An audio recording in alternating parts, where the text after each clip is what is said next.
Like so many other manufacturers, Audi has made a pledge to go fully electric by the next decade, and they started this transition back in 2018 with the all-electric e-tron SUV, followed up by the e-tron Sportback, and of course the super sedan known as the e-tron GT.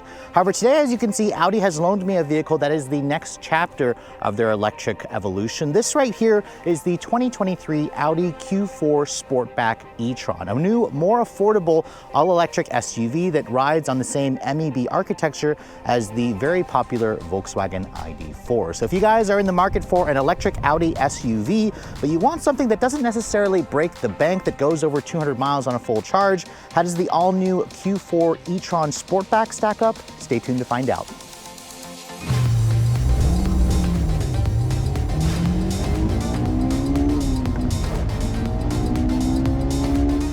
So before we start talking about the exterior styling of the all-new Q4, I want to show you guys what's underneath the hood, because as you guys know, that is the million-dollar question with a lot of electric vehicles. Does this car have a frunk? And as you can see, sadly it does not, and that's because it is riding on the same architecture as the less expensive Volkswagen. But since we're underneath the hood, let's go ahead and talk about the powertrain that's available on the Q4 e-tron, which, as you guys know, this is available in Q4 and Q4 Sportback. I have the Sportback trim, which means it comes standard with the dual motor setup that you get from the all-wheel drive ID.4, which means you have a motor at the front, a motor at the back. It is fed by an 82 kilowatt-hour lithium-ion battery pack. About 77 kilowatts is usable, and this vehicle offers up to 242 miles on a full charge. That's on the Sportback trim. If you guys go to the regular hatchback version of the Q4, the range actually drops slightly to, I believe, like 235, something like that. You can get up to 265 miles of range on the base 40 version, which has just a single motor rear wheel drive, and that is only available on the non-Sportback version. Power output is the same as the ID.4, 295 horsepower and 339 pound-feet of torque. The rear drive model only has around 201 horsepower. Audi says this should get to 60 in around 5.8 seconds. It has a top speed of around 112 miles an hour. And curiously, this vehicle is actually not rated to tow. You can actually tow up to 2,700 pounds on the ID.4, but I couldn't find that anywhere in the press release for the Audi version of this vehicle. And as this vehicle sits, it weighs in at just over 4,800 pounds, so it's about the same weight as the ID.4. It has a 1-speed reduction gear transmission, and it comes standard with Quattro all-wheel drive, which is because of the motor that you get at the front and the motor at the rear. But closing the hood, and I didn't really like the way that hood slam sounded. I don't necessarily think it was designed to be opened constantly. Let's take a look at the styling of the Q4 e-tron Sportback, because as you guys know by the Q4 name, this is going to slot between the Q5 and the Q3 in Audi's North American lineup. They only offer this vehicle as an electric vehicle, and you can see the front fascia has the usual design features from Audi. You have the corporate hexagonal single frame grille, although it doesn't really have a single frame anymore. And then you have the matrix design full LED headlights that you get on the Prestige trim. All of the Q4s will have full LED headlights, but you can see here it's got a sequential LED daytime or turn signal. It has an LED daytime running light, and you can see the light signature for the LED daytime running light is actually interchangeable. You can go into the settings in the instrument panel and the infotainment system, and you can actually change the way that light signature looks. You can see you have LED low and high beams, you have some fake vents down here along with some integrated parking sensors, and then the grille you can see is completely closed off. It has the silver finish to it. You can also get it with a black optics package that my tester is lacking that will black out that grille. It'll black out the silver and the front lower splitter. And overall, let me know what you guys think of the styling of this car, because being that it rides on the ID.4 platform, the Volkswagen always, to me, kind of reminded me of a minivan. I see some of that minivan-like look in the design of this car, although Audi really tries hard to make this vehicle look a lot more sleek and a lot more sophisticated and a lot more luxurious. Now, in terms of the overall length, this actually is a smidge longer than the ID.4. It's 180.7 inches long, just 0.2 inches longer. They share the same 108.7 inch long wheelbase. This is the same length as the regular Q4. The Sportback is only lower by about 0.5 inches, and they are also the same width. This is about a half an inch wider versus the ID.4 and a half an inch lower. Now, looking at the wheels, you can see the Sportback comes standard with these nice looking 20-inch wheels. They have like a two-tone machine finish with a gray pocket. It has a 235 width tire at the front. It's got a fatter 255 width tire at the back, which again gives this vehicle slightly better handling performance. The brakes, you can see also relatively large size brakes at the front. With a single piston floating design. You have a independent suspension front and rear, which is definitely nice. And then the one thing about this vehicle at the back, you can see this is probably the only vehicle that I've seen with a 20-inch wheel that has a drum brake. It's actually an 11-inch drum brake at the rear, just like on the ID.4. It's really cheap of Audi, in my opinion, to not put a four-wheel disc brake. Audi says you don't really need the disc brakes because of the regen braking, but it just looks really bad on a vehicle with an Audi badge. Now you can see the side mirrors have the integrated turn signal right here, body colored. You have chrome along the window belt line, which you can black out, and then you have a panoramic sunroof here. Unlike the Volkswagen, that roof actually opens up, which is pretty nice. So for those of you who want an actual opening sunroof, you're going to want to buy the Audi version of this car. And then looking at the rear, you can see that sloping rear end definitely gives it a more sportier look versus the stand-up roof rear end that you get on the regular Q4. The back has the corporate design language here. You have Audi's full-length LED taillights with the sequential turn signal. You have the badging, Q4 and Quattro badging, and then you can see here there's a built-in spoiler that also has a rear window or glass that kind of has two pieces here. So from inside, you have to kind of look through that separate piece, or through that piece of plastic or body panel that's cutting your view a little bit. And then down here you can see silver along the rear bumper, the lower skirt, and then opening up the cargo area. This is where the Q4 is slightly interesting because the Sportback model actually by the numbers has a little bit more cargo space versus the sedan or versus the regular hatchback version. You have around 26.1 cubic feet, which expands to 54.5. That is a little bit less versus what you get in the ID.4. Those seats, as you can see, fold down. However, the space up here is going to be a little bit less because it's of that slope. You're not going to be able to pile stuff as high, so just keep that in mind. Even though the numbers show this has more space, the regular hatchback will have more because of the squared off look. You can see underneath here you do have some storage underneath there where you can hide the mobile charger, which is pretty nice. And just because I forgot to show you guys this, here is the charge port door for the Q4 e-tron Sportback. You can see it's located on the passenger side rear. It's not a power opening door like you get on the bigger, more expensive Audis, but you can see it comes standard with the J1772 plug, a CCS combo plug. This has the ability to accept up to 150 kilowatts, which means you can go from 5 to 80% in about 36 minutes. That's what Audi claims. It does have a beefy 11.5 kilowatt onboard charger, which means on a level 2 on a 48 amp outlet, which is what I have in my home, I can roughly charge this battery from empty to full in about 7 hours. So that's actually a little bit quicker than some of the competitors. So let's go ahead and move on to the interior of the Q4 e-tron Sportback. Before we do that, I want to show you guys the key fob. You can see this is the current corporate Audi key fob. It has the usual lock, unlock. You can open up the trunk. There's a panic button. No remote start from the fob, but I suspect if you're an owner of this vehicle, you can also use your smartphone where you can access the remote start. I sadly do not have that feature. Now, the Q4 has very traditional door handles. There's no digital latch here or the pop-out door handles. When you lock it, you can see the mirrors. You can set them to electrically fold. And then when you touch the back of the door handle, that also will unlock the door for you, and they open in a very traditional manner. Now, you can see my tester has real leather interior. It's what Audi says. It also has kind of like the two-tone beige with gray stitching, which I think is a great color combination with the Navajara blue exterior, a very dark blue exterior. You can see it's kind of got like a two-tone look. The door panel you can see here has some of the beige leather where you'd rest your elbow here where it's padded. This is slightly padded, although it could be softer. And then there are some cheaper plastics that I'm seeing over here. This is actually a faux leatherette material. This is fake leather versus Audi saying this is real leather. On the seats, you can see there's some piano black plastic trim, aluminum accented door handles, and then you can see the window controls have the typical high quality feel. And unlike the Volkswagen, you don't have that stupid cost cutting measure where you have just one window switch or two window switches for the front and the rear windows. Audi gives you 4 switches, which is nice. You have hard touch plastic materials down here, and then the seats, they adjust in 14 different ways, I believe. You do have 4-way lumbar, which is nice. These are heated seats, 3-level heated seats with 2-person memory. Sadly, Audi does not offer cooled seats on the Q4. That's something that I think they should have added, considering the additional price that they're asking for this model. Now, getting inside, it has roughly the same inches, 6.8 inches of ground clearance as the ID.4, so getting in is relatively easy. When you get in and shut the door, The door has a nice solid sounding thunk, which adds to the impression of quality. Now, once I get in, you can see as soon as you put your foot on the brake, just like on the ID.4, the vehicle turns on, and then once you put it into gear, that's how you know you're ready to drive. There is also a separate start-stop button here, but you don't need to use that because the car will know as soon as your butt sits in the seat to turn the vehicle on and put your foot on the brake. The steering wheel, as you can see, doesn't actually move with power assist until I've actually put the vehicle into gear. So that's something to take note of. But in terms of the interior design, you can see this is certainly an interesting looking interior, very corporate design language from other Audi products, very different versus the ID.4. However, as you can see, the dash has that same very long axle ratio, or it's just a very long reach. You can see this car also has the augmented reality heads-up display.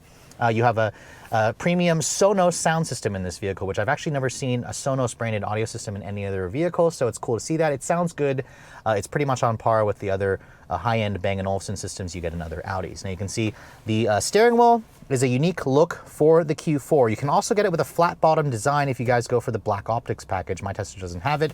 It's a 4-spoke wheel. It's really interesting looking, but you can see it's got paddles on the wheel for the regen braking. You have touch sensitive buttons to control the virtual cockpit display.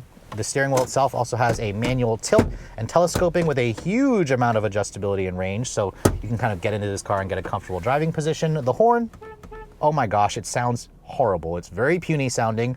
Was hoping that Audi would put a meatier sounding horn on this vehicle, but that's a little bit of a small gripe. You can see the virtual cockpit display. You can basically push this button here. You can change the way this looks. You can also go into the infotainment system and change the layout of this. You can see you can put audio information and you can put your GPS information. That's the virtual Google Earth display. And this is a 10.25 inch display, which is slightly smaller than the bigger Audis, which have a 12.3 inch virtual cockpit display. So that's something to keep in mind. In terms of the materials on the dash, you can see this is a soft touch material here. This is also soft touch. It's got this rubberized texture to it, which doesn't feel very nice. You do have genuine wood trim on the upper part of the dash here. And then Audi says this is a silver trim, aluminum trim, although it feels like silver painted plastic to me. I don't love the way this feels. There is a little bit of ambient lighting along the dash, along the door panels and the footwells, which looks nice. You can customize the color of it. And then you can see here you have dual zone climate control, which is nice. These are all illuminated, unlike what you get in the Volkswagen. And then you have your drive mode selector over here. The Audi offers 5 different drive modes, including an individual setting, which alters the way the vehicle accelerates, the way the vehicle rides. You have a couple of buttons here for the stability control off. You can also adjust the volume over here, where it's like this kind of touch sensitive pad, and you can also skip. This controls the 1-speed transmission. You can see put the vehicle into reverse. There's just a backup camera with parking sensors. Audi does not offer a full 360 camera on this vehicle, which is surprising to me that they don't offer that. But you can see the quality is fine. You can see it has trajectory, it has distance markers, parking sensors, like I said, and it also, again, looks pretty nice. The rest of the infotainment system you can see here, also, this includes Audi's latest infotainment system with wireless Apple CarPlay and Android Auto, I believe. You can see there's the CarPlay. This is a 10.1 inch display, which is actually about 2 inches smaller versus what you get in the ID.4, which is a 12 inch display, but I think the software in this is a lot better. It's still not perfect. This is getting a little bit long in the tooth, but it is still, I believe, better versus what you get in the ID.4 because it's less laggy and it just works better to voice commands. And I also like how the screen is integrated into the dash. I think that looks nice as well. Down here you can see you have a wireless phone charging pad. You have a little bit more storage here. You have 2 USB-C charging ports. And then down here you can see you have cup holders with this kind of low gloss plastic material down here. You can see it does look and feel a little bit cheap here. It reminds you a little bit again that this is on the lower end of the totem pole. The center console you can see is nice and padded. Open this up, you can see there's a little bit of storage in there. It's relatively deep, but not super wide. The seats also are covered in this really durable feeling leather. It's leather, but it feels more like fake leather to me. You have this kind of suede Alcantara on this portion of the seat. You see the headrest. You can also kind of adjust it forward and back. You can adjust it up and down, and these adjust in 12 different ways, which is nice. The glove compartment you can see here is damped, but not lined with felt. It's a huge glove box, so that's good in terms of storage. You have an auto-dimming rearview mirror. You have LED map lighting in here. And then you have a big panoramic glass roof, which unlike the Volkswagen, this roof actually opens and tilts. So if you're looking for an opening and closing sunroof, the Q4 is definitely still one of those vehicles. There's a woven material on the headliner, which is nice, but overall you can see the interior definitely has a different vibe and feel versus the ID.4. Does it have better materials? I'd say slightly better with the real wood. The infotainment system is better, but there are still more impressive interiors that you're gonna find from its competitors. But let me go ahead and show you guys the back seat of this car, because the slope does eat into your headroom slightly, but you have roughly 37.2 inches of legroom back here, which is the same as the Volkswagen ID.4. You can see there's hard touch plastic materials back here, some aluminum trim, padded faux leather, again on the door panels, but this is pretty comparable to the Genesis GV60, one of the main rivals to the Q4 e-tron Sportback. As I get in and shut the door, you can see I have a fairly good amount of legroom, which is nice. There's a completely flat floor here, which is good. You have your own set of rear seat climate controls, you have rear seat air vents, you have 2 USB-C charging ports and a 12 volt, you have 2 map cubbies here, and then you can see here there's also an armrest that folds down and gives you 2 cup holders. The headroom is definitely a little bit smaller, but there's kind of like a carve out here to help with that. And then if you're looking to fold the seats, these seats, they do fold down, but they don't recline. So that's something to keep in mind. And then you don't have manual rear sunshades. And I also don't see heated rear seats. So that's something that I think Audi should have added, especially at this price point. But overall, in terms of space, this is certainly still very usable for average size adults. So here we are finally behind the wheel of a much more affordable all-electric Audi SUV. I mean, until today, I haven't actually had a chance to drive the Q4 or the Q4 Sportback e-tron. And remember, this car shares a platform with the ID.4, so it rides on the highly versatile MEB architecture. We have the exact same powertrain as the ID.4, which is kind of disappointing. I was hoping that Audi would turn up the wick on the electric motors for this model, but maybe they have an S version planned to do that at some point. But if you guys want the Sportback, this only comes with the dual motor all-wheel drive setup. So we have almost 300 horsepower, almost 340 pound-feet of torque, and around 4,800 pounds of curb weight. So I'm starting off this review with a 95% charge in the battery pack, and let's go ahead and see what we can get 0 to 60 wise. We will turn off the traction control. All right, that was bad. We're gonna just floor it this time from a stop. There we go. Don't brake torque it, because the car will feel so much slower if you brake torque it. 5.78 seconds, which is practically dead even with the last ID.4 I feel like that I tested. It almost feels like Audi, just like Volkswagen, is still limiting the power right off the line. There's a slight hesitation. It's not going to be noticeable for those of you who've never driven an electric car, but for me, I've driven a ton of electric cars where they just offer instant thrust off the line, and you feel that slight hesitation. I suspect Audi does that just like Volkswagen to kind of make the transition smoother, to not be so jarring, but when you are going, the car feels much quicker. It will give you all of its power the instant your foot touches the throttle. And to be honest, this is going to be quick enough for most people, but just remember, don't brake torque it. Let's go ahead and try it again here, 0 to 60. Up until about 30 miles an hour is where it gives you full power. 6.16 seconds. Remember, we have about a 95% state of charge. We started out this review with around 209 miles on a full charge. That is because it is around 37 degrees outside, so it's kind of cold. There was another time where I charged this thing up to full. It was showing 230 miles on a full charge. Still not as good as what the EPA claims at 242, I suspect because of the cold weather.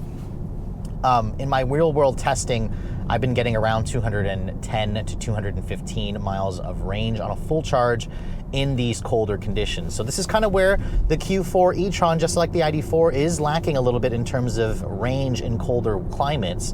But in terms of the driving feel, I do like the way this car drives. Just like the ID.4, it has that planted feel because of the skateboard architecture. We have these 20-inch wheels with 255 tires in the back, so they're wide. The car just feels heavy, and it feels secure, and it feels stable. It also has a really comfortable ride quality, which is nice. The one thing, just like the ID.4, this car doesn't really offer one-pedal drive. It has a B mode in the transmission for regen braking, and then if you leave it in drive, you can also adjust the regen braking with these paddles. There's 3 different levels where it shows you when you have it in 1 level, 2 level, or just completely off. The regen braking I wish was stronger, but for some reason the Volkswagen group doesn't believe in one-pedal driving, which, you know, that's kind of a personal preference. I like the ability to do one-pedal drive, but the regen braking in this car is also not bad, so I am happy that VW gives you, or that Audi gives you, that kind of choice to do different levels. But put my foot down here, you can feel The car is quattro all-wheel drive, but it has separate electric motors front and rear. So when you put your foot down in a corner, it actually does, try to send a little bit more power to the back. You can almost feel the car try to rotate a little bit, not really, but it is nice that, you get that nice planted feel. Just for kicks, we'll go ahead and try it again here, 0 to 60. I mean, this is plenty of speed for most people.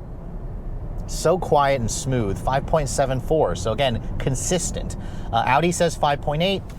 The Germans are typically conservative, but this is going to be quick enough for most people. But the sad thing is it's not any faster than an ID.4. Does that really matter in the real world? Not really. It's just dependent on, if you want to, what are your reasons for buying this car? Because the one thing that I do like about the Q4 is the fact that this car has a much nicer interior versus the ID.4. You have a better infotainment system. I also like the seats in this car a little bit better. These are supposedly genuine leather. They are heated, but I'm sad to see that VW or Audi doesn't offer a cooled seat on this car, which would be nice. The driver assistance tech in this vehicle is pretty similar to what you find in the ID.4. The visibility, also, you have that minivan-like view out of the front because of this really long dash. I do like the augmented reality heads-up display, which kind of projects like images and lines to show an augmented reality into the heads-up display, which is only on this model here, the Prestige trim. But the rest of the driving experience here, visibility out of the rear on the Sportback is compromised because of that silly split hatch design where you have that piece that kind of goes in between your view of the top part of the glass and the bottom part of the glass. You kind of get used to it, although I wish Audi offered a digital camera rearview mirror. They don't offer that. And in terms of sportiness, the steering offers good quickness, no feedback whatsoever. The suspension you can feel is pretty soft. Even in dynamic mode, this car has a comfortable ride quality, and it doesn't feel like a sports SUV. It just feels like a crossover that happens to be electric, that's just smooth, refined. It's also very quiet in here. I think it's a little bit quieter than the last ID.4. I'd have to drive the two cars back to back to really be sure of that. But what's an improvement for me is just the infotainment system. Even though we have a slightly smaller screen, I like the wireless CarPlay. I like the Audi feel in this vehicle. Material quality is a little bit better in this car, but I wouldn't say it's up to the snuff that Audi is asking for the price quality or the price increase for this car. But overall, I do like the way the Q4 e-tron drives. It has reasonable range on paper, but could use more range in the real world. It's quick enough for most people, but I hope Audi decides to do an S version. I haven't driven the rear drive only Q4. I suspect that is going to be ungodly slow, just like in the regular ID.4. I don't think it's befitting of a vehicle with the Audi badge.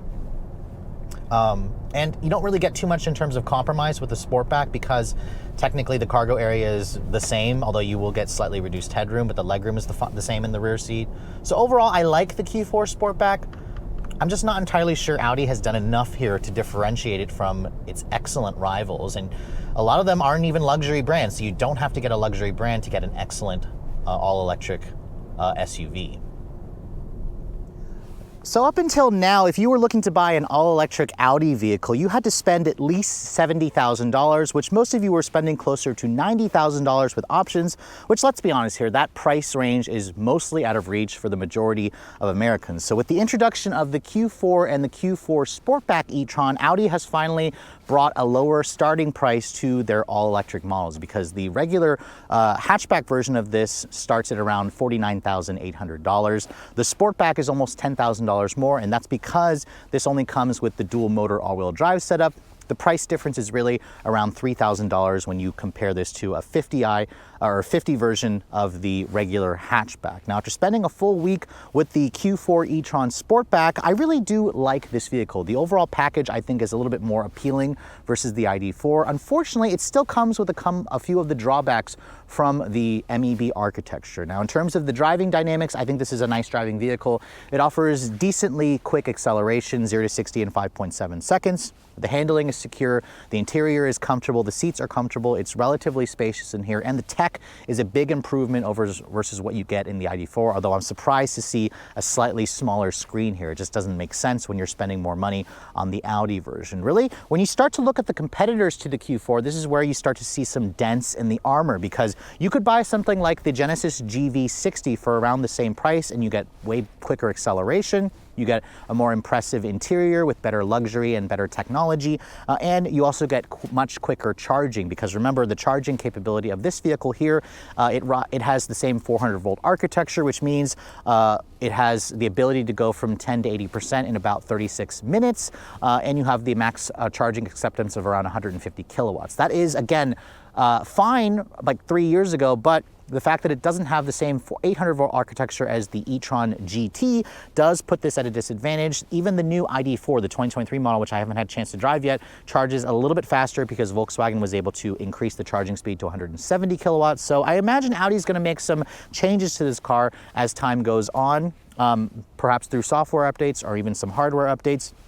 But really, when you start to look at the price of this car, this is also where you start to notice some of the issues, because at a base price of $49,800, this is relatively affordable considering the fact that the average new car transaction price is around $48,000. However, if you want to go all-wheel drive on the regular squared-off version of the Q4, it's going to cost you at least $55,200. This is $3,000 more, so this starts at $58,200. My particular tester here is the fully loaded Prestige version, so it includes basically every option like the Matrix Design LED headlights, the heads-up display with augmented reality, the upgraded Sonos premium sound system. This model here with Destination and the upcharge for the color, it's missing the black optics package for extra $1,000, comes in at $67,300. 67 grand is about $10,000 more expensive than a comparably equipped ID.4. Remember, you can also get this for 65 if you go for the regular Q4. And also keep in mind that because this vehicle is built in Germany, the ID.4 is now built in Chattanooga, Tennessee. Theoretically, that could qualify for the $7,500 federal tax credit next year and this year. However, this is built in Germany, so it doesn't qualify for the tax credit. And I think when Audi was setting up the price, they were expecting this to qualify for the tax credit, which would bring that price down. But because it doesn't, it suddenly makes the Volkswagen a lot more appealing because it is significantly cheaper, like $17,500 cheaper in theory if you qualify for the tax credit. And at that price, I'm not entirely sure the Audi Q4 is worth the extra upcharge.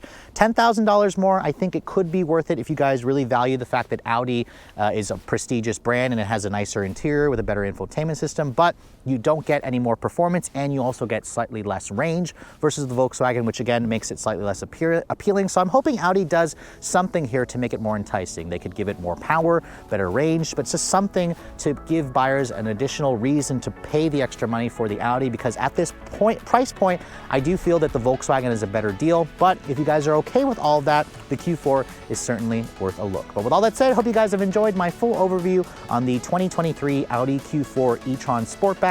If you're also looking to see the latest cars I'm testing, be sure to follow me on Instagram at Redline_reviews, like us on Facebook, and as always guys, please keep subscribing to the Redline Reviews YouTube channel for all the latest reviews. Thank you so much for watching. I'll catch you all in the next video.